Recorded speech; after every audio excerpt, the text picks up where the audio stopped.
But then he told me, he said, my wife, take my money and run away with my director.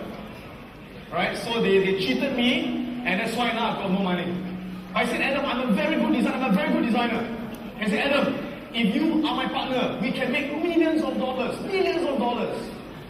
Right? And he did the calculation for me, and he projected. He said, Adam, if we start the business, you put in the money, I will be the designer. Okay? And we can make so much money. And he showed me all the money we can make. Few 100,000, few million US dollars. So when I look at the money, I go, my eyes open. I'm very excited. I say, wow, okay. So I put in the money.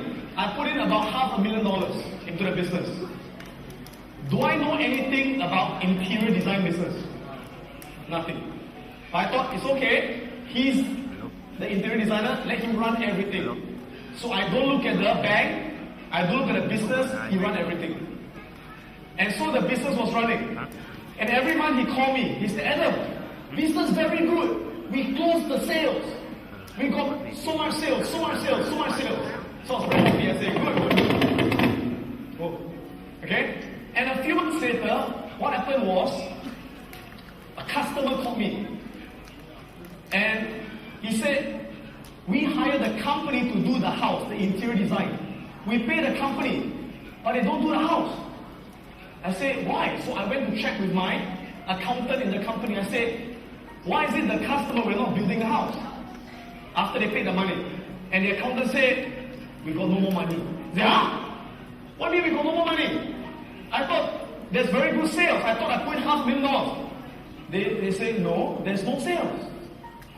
And later I found out that my partner, he has been taking out the money.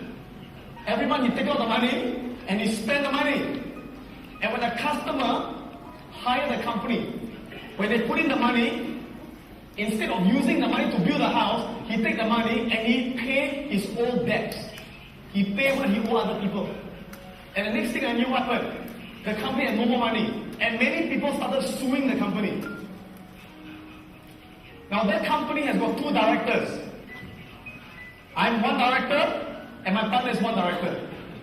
And what happened was my partner, eventually, he himself got bankrupt because the bank sued him. And in Singapore, when you are bankrupt, you cannot be a director. So he resigned as a director. So now the company has got how many directors? Me. And I'm now the only director of the company, and the people are all suing the company.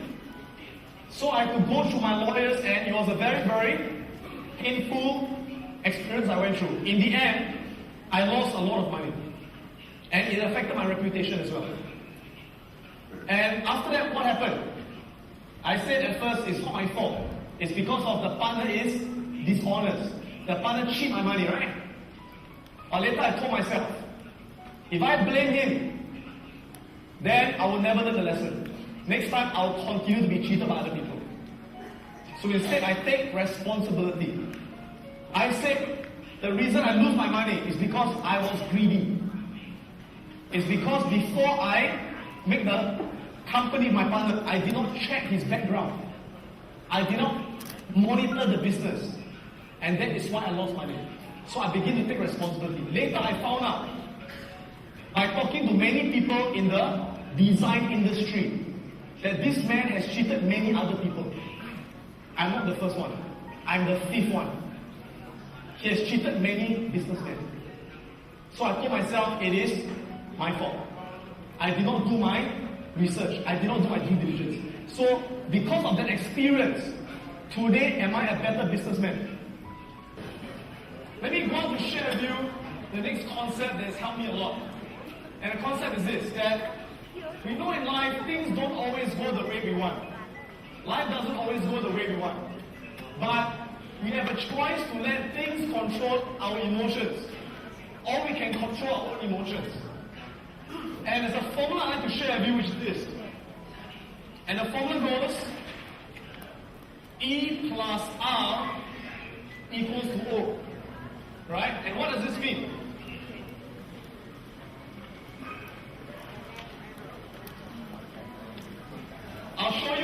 for the notes in a while. Don't worry. I'll show you. It's in the notes later. Yeah. So just take a look at this for a while. And what does E stand for? E stands for event. Event. Okay. Let's all say it together. Everyone say event. Okay. What's an event? An event is anything that happens to us. For example, if you're born in a poor family, that's an event. If you're born in a rich family, that's an event. You've got a good wife, that's an event. You've got a lousy wife, that's an event. The economy going through the recession, that's an event. Your company wins business, that's an event. Your staff leaves your company, that's an event. So events are things that happen to us all the time. Some events can be good, and some events can be bad. Now, can we control every event that happens to us every day? Can we control every event that happens to us every day? Yes or no? No, we can't. Right? Like for example, imagine you're a windsurfer. You know windsurfing? As a windsurfer, can you control where the wind is blowing from? Can you control where the wind is coming from? You can't control the wind, right? So if you're windsurfing, and the wind changes direction, and if you blame the wind, you say, stupid wind. Right? Can you control the wind? You can't control the wind, so why blame the wind? There's no point blaming something you can't control. But you can't control the wind. Can you control your sail? You can control your sail. The wind changes direction, and if we change our sail, we can still go in the direction we want to go. But you see, a lot of people in life, they believe that the event is what creates the outcome. They believe the event creates the outcome. So they believe, because I'm born in a poor family, so I got no money, I got no opportunity, that's why I'm poor.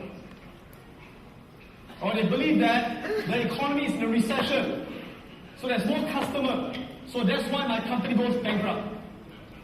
Or I got a lousy partner, I got a lazy partner, so my business will fail. A lot of people, they blame the event, right? People who are very successful, is it because they got all the good events? People who are very successful, is it because everything goes the good way, the way they want it to go? Yes or no? No. We know that some of the most successful people in the world, they go through the worst events. The worst things happen to them. They got the worst partners, the worst family, the worst economy, but they are still successful. Why? Because they believe the event does not affect my outcome. But what affects my outcome is the way I react or the way I respond to the event that affects the outcome. Everyone, let's say this together. Everyone say respond. Respond. Okay? So out of 100%, thank you. Respond, right? Out of 100% of the outcome, 10% comes from the event. But 90% comes from the way that we respond. Now we can't change this. We can't change this. But can we change this? Can we control this? We can't control this. We can't control what happens in the outer world. But we have absolute control what happens in the inner world. So let me give you an example. How many of you have ever worked very hard on something before? You've worked very hard on a business, or you worked very hard on a relationship, but it failed. How many of you have experienced this before? All of us, right? All of us, right? Okay. So when you work very hard on something, you do your best and it fails. How do you feel? How do you feel? You feel angry? You feel disappointed? Do you feel happy? Do you feel motivated? Do you feel like giving up? Now, do we all feel the same thing? When all of us fail, we get a bad event, do we all feel the same thing? Do we feel the same thing? Who says yes? Who says no? The answer is no. We all feel differently, right? Depending on how we choose to respond. I'll give you an example.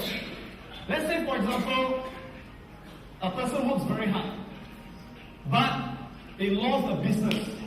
They lost the business. How do they feel? Depends. Some people, how will they respond? They will respond by saying, why? Why did this happen to me? Why am I so unlucky? Why am I so stupid? I'm such a failure. It's too difficult. I can never succeed. I'm giving up. Right? And if you respond this way, how do you feel? You feel like giving up and you will not take action. And what's the outcome? Will you succeed? You won't succeed. But some people, they go through that same failure. They lose the business, but they respond differently. They say, you know what? What can I learn from this? How can this make me a smarter businessman? How can this make me better than before? How can I learn from this? So next time, I can win a bigger deal than what I just lost. And if they respond this way, will they be more motivated to change and to take more action and get better results? Yes or no? Yes. So it depends on how you choose to respond. Let me share with you a story of a person I know who is very, very inspiring in Singapore. Can I go back to the slides?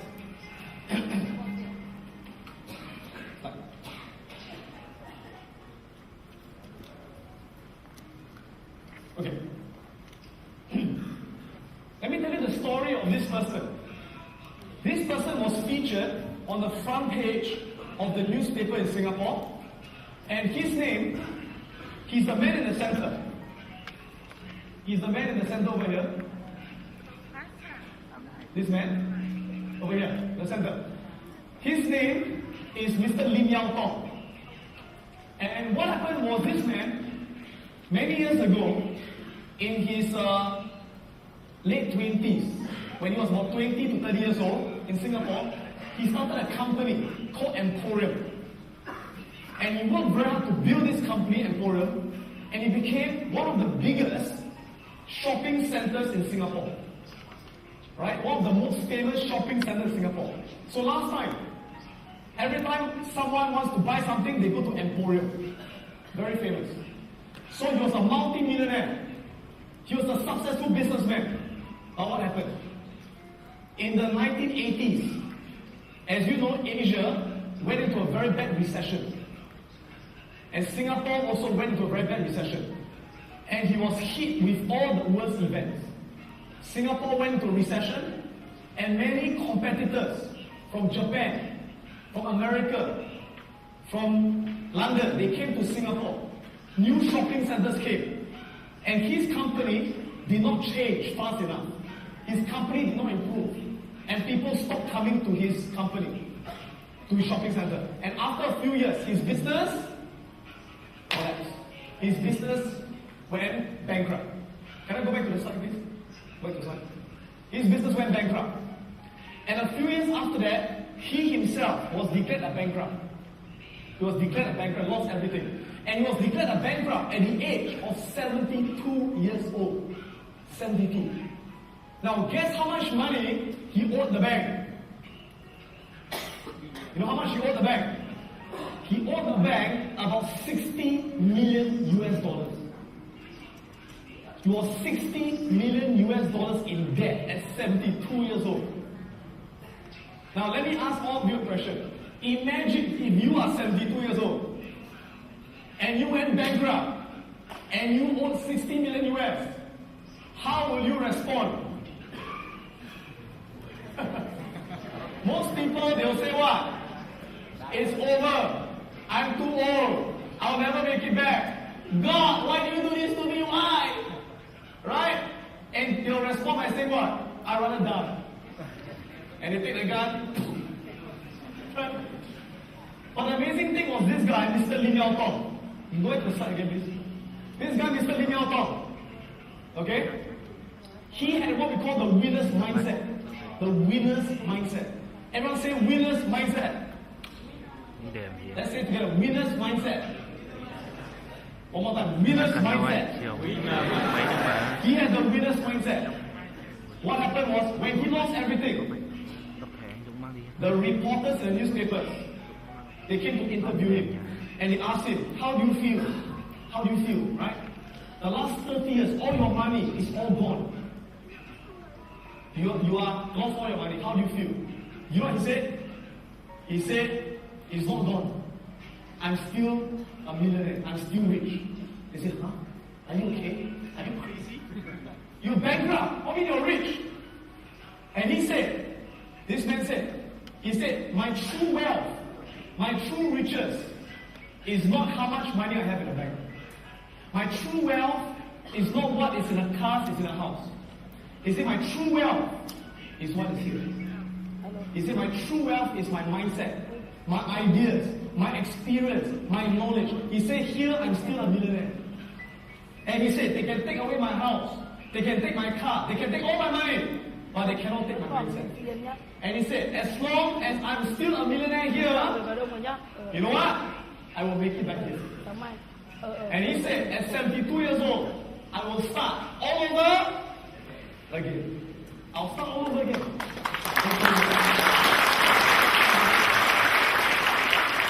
And start from zero. Does he start from zero? Is it zero? Zero? No! Minus 60 million. Minus 60 million. So what do you do? He left Singapore. He went to Malaysia. He went to Brunei. And he started all over again. Now he had no money. But what did he do? He had the courage. He was proactive. He went out there to look for new investors. He went out there to borrow money from his friends. He started all over again.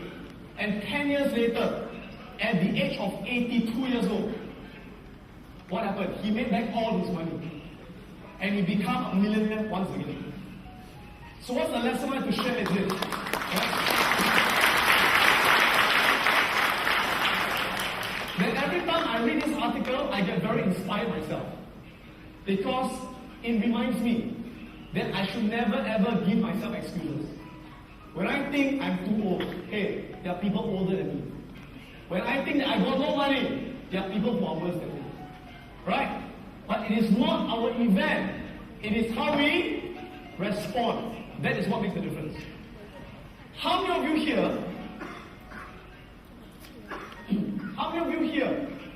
think that you are lucky? You are lucky. Okay? Lucky, you are lucky. How many of you think you are not lucky? Okay. How many of you think that no matter how unlucky you are, there are other people who are more unlucky than you?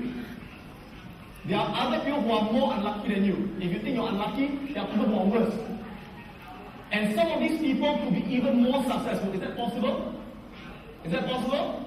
Yes, how they choose to respond. Okay? How many of you feel that right now, when something bad happens to you, you respond in a way that makes you feel bad, that makes you feel lousy and you feel like giving up? Alright? How many of you want to learn how to control your response? You want to learn how to control the way you respond? Great. Let me teach you a formula. And this formula is on page 8.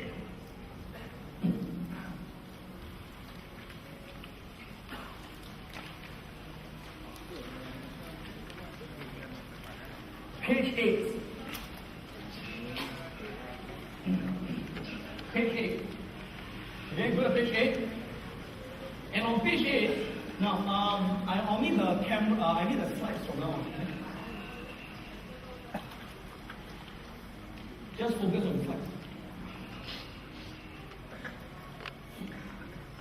Okay. On page 8, you will see something like this. On page 8, right? You see, whenever something happens to us, we must learn to control our response. Because it is how we respond that will affect how we feel, what we do, and the outcome that we get. So, how do we respond? Let's learn how we respond.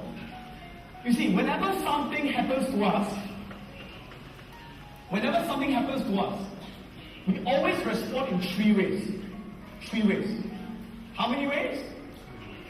Three ways. The first way that we respond is we always ask ourselves this question. We always ask ourselves, what do I focus on? You see, as human beings, we always talk to ourselves. As human beings, we always talk to ourselves in our mind, right? And what we say to ourselves affects our focus.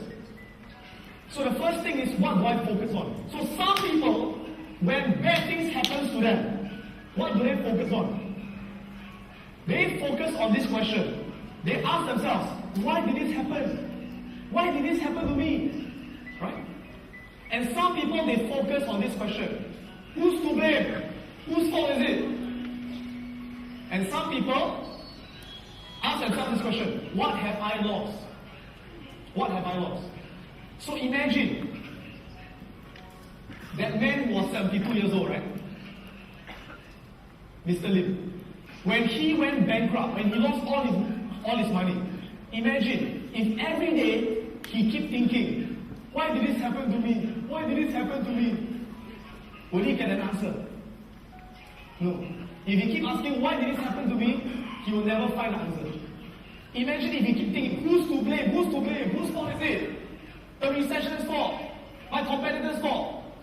And if every day he focuses on, what have I lost? I lost all my money. I lost all my money. How will he feel? He'll feel negative, right? He'll feel lousy. And probably what will happen? He will give up. Now, people who succeed, why? It's because they don't focus on the problem. They don't focus on what they lost. You know what they focus on? People who succeed, they focus on this question, what can I learn? That's the most important question. They keep thinking, what can I learn? Can we say this together? We say, what can I learn? What can I learn, right? Now, your brain is very interesting. When you ask your brain a question, your brain will find an answer. When you ask your brain a question, your brain will find an answer. Your brain is like Google. You know Google? Your brain is like Google. If you ask your brain, why am I stupid? Your brain will tell you all the reasons why you're stupid. If you ask your brain, how can I be better? Your brain will find ways to be better. You must control what you say to yourself. So if you ask yourself, what can I learn? What can I learn? What can I learn? You know what? You will learn something. So that man, Mr. Lim, he asked himself, what can I learn? What can I learn? And you know what he learned?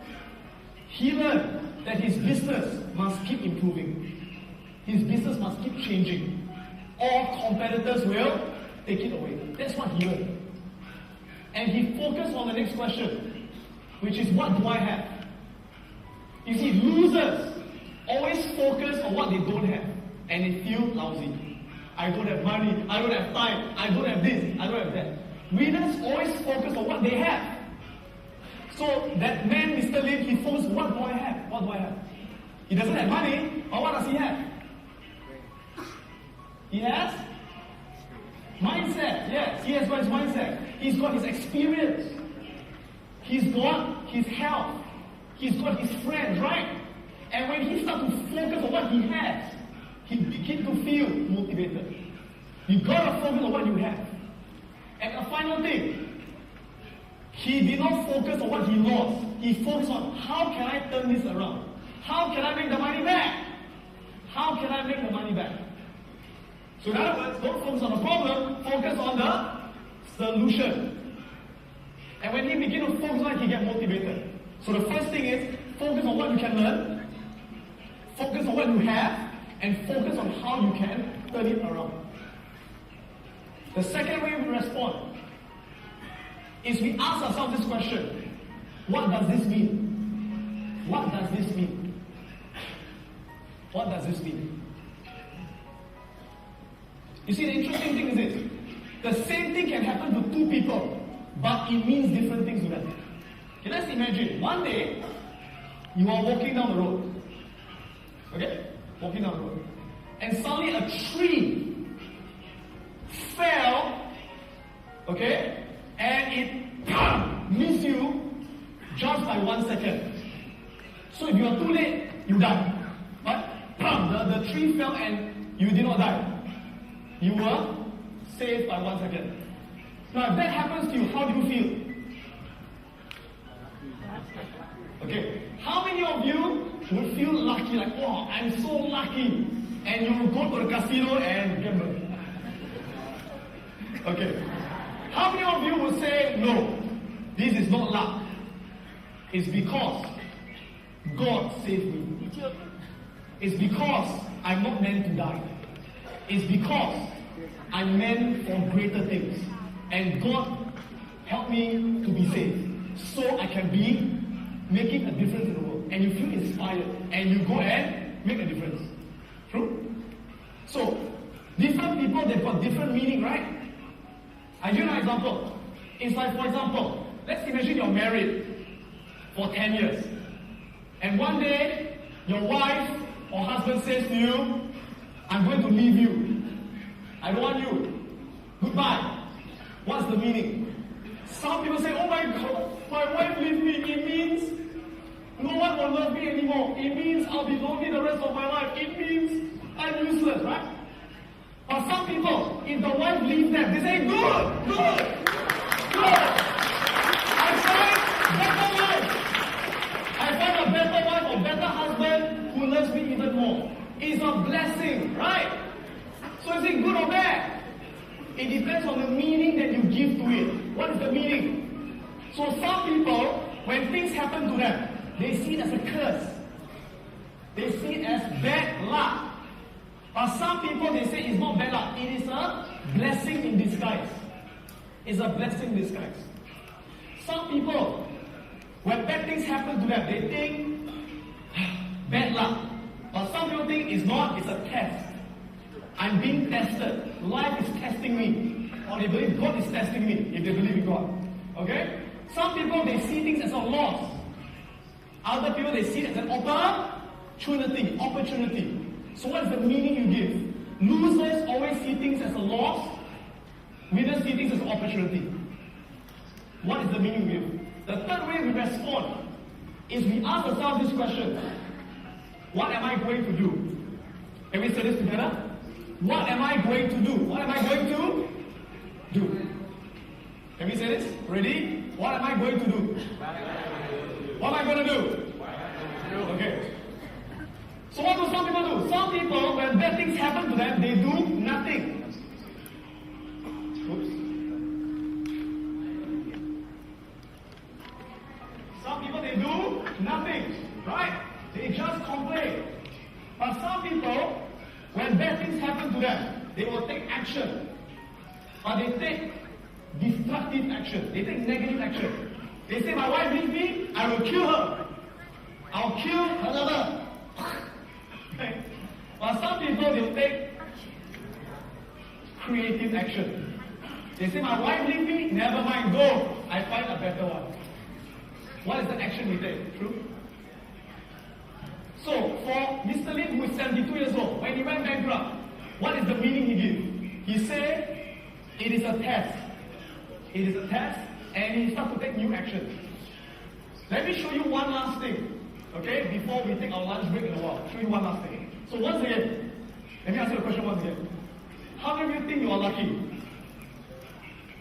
Who thinks you are lucky? Okay, more hands up. Who thinks you are not lucky? Right, again. No matter how unlucky you think you are, there are people who have got less than you. I'd like to show you another story of another man who has inspired me a lot as well. And this man, his name is Nick Vujicic. How many of you have heard of Nick Vujicic? Who's heard of Nick Vujicic? Who's not heard of Nick Vujicic? Who has not heard of this guy? Okay? Now this guy, he's an Australian. Yeah? And if you think that you have a lot of bad luck, this guy is worse. Because what happened was, when he was born, can I have the video here? When he was born, can I have the video over here? Yeah, video. Okay. When he was born with no arms and no legs. He's got no arms and no legs. And he's only got one foot with two toes. Right? Now, let me ask you this. If you were born this way, would you think you're lucky? Probably not, right? And he was born this way. And what happened was, the day he was born, and the nurses delivered him, the moment they saw him as a baby, they started crying. Can you imagine? A baby born with no arms and no legs? Yeah?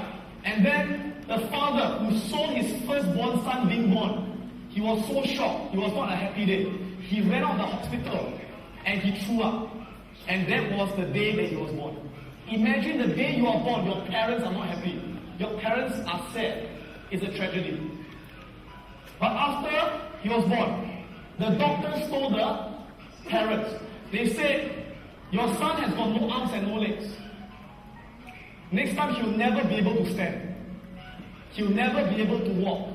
He'll never be able to go to school. He'll never be able to get a job. He has got no future. He's got no future. But after the parents accepted the fact, they say, you know what? He's still our son. We will still bring him up and love him like everyone else. And so when he was growing up, his parents encouraged him a lot. Right? They taught him to believe in himself. But was it easy for him? It was not easy. Imagine when he was in school, he had no friends. People looked at him and went, They thought he was a freak. Right? They threw things at him, they laughed at him. And at the age of 9 years old, he thought of only one thing. He thought of killing himself. Because he thought, what's the point of living? What's the point of having a life? I've got no future. Nobody will ever love me. Nobody will ever marry me. Why do I live? And one day, the mother went up to him. And the mother said, Nick, you're born without arms and without legs. Is it your fault? Is it his fault? No, same thing. If you are born poor, it is not your fault. Right?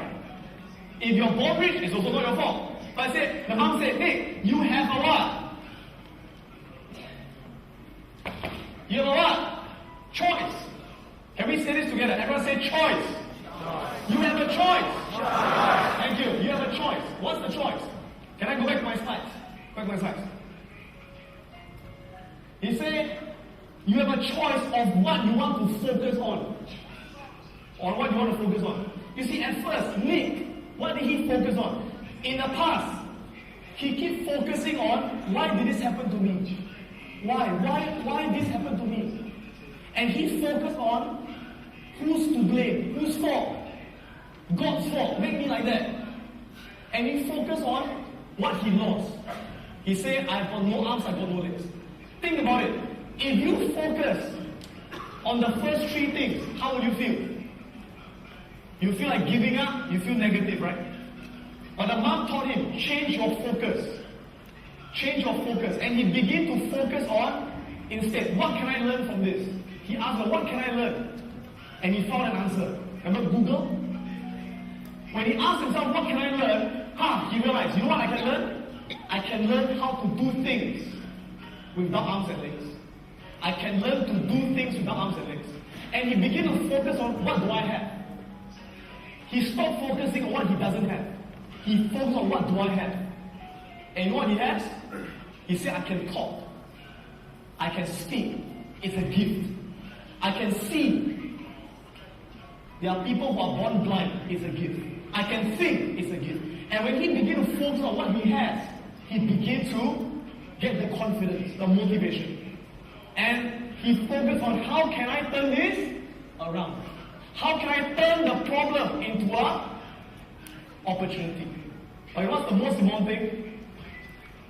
He changed the meaning. He changed the meaning. He changed the meaning. At first, when he's born this way, you know what he says? He says, it means I'm worse than other people. It means I got bad luck. It means I'm disabled. It means I'm just unlucky. But after that, he changed the meaning. He said, you know what this means? I'm not unlucky. He believes. God purposely made me this way. God made me this way to test me, to get me to inspire other people, to test my courage. That's what it means. He said it means I'm here to inspire the world. And the moment he saw himself as someone who is meant to inspire the world, he began to then focus on taking action. So what did he do? He began to have a vision of his life, to have goals. And he set 5 goals for himself. His first goal that he said, when I grow up, I want to become a millionaire. He said, I want to be a millionaire by the age of 30 years old. Can you imagine someone like him say, I want to be a millionaire with no arms and no legs? His second goal, he said, I want to go to the university to get a degree like everyone else. His third goal was to become a motivational speaker like Adam Khoo. Right? And his fourth goal was to write a book. Imagine writing a book without arms and legs. He writes a book with 2 toes, typing on the keyboard. And his last goal was to raise money for charity, to help people who are poor. And what's the amazing thing? By the age of 20, 26 years old, 28 years old, he has achieved every one of these goals. Today, Nick is a multi-millionaire. He's a multi-millionaire. How did he make his money? He's a property developer. He develops property. He's a stock investor. And he's a motivational speaker. He went to the university and got 2 degrees in finance and accounting. He's a motivational speaker. He has spoken to more than 3 million people in 30 countries. And he has written a book with 2 toes. And he has raised millions of dollars to build schools in poor countries. So let me ask you a question. Would you say he's successful? Would you say he's successful? Would you say he's successful? Yes or no? Yes.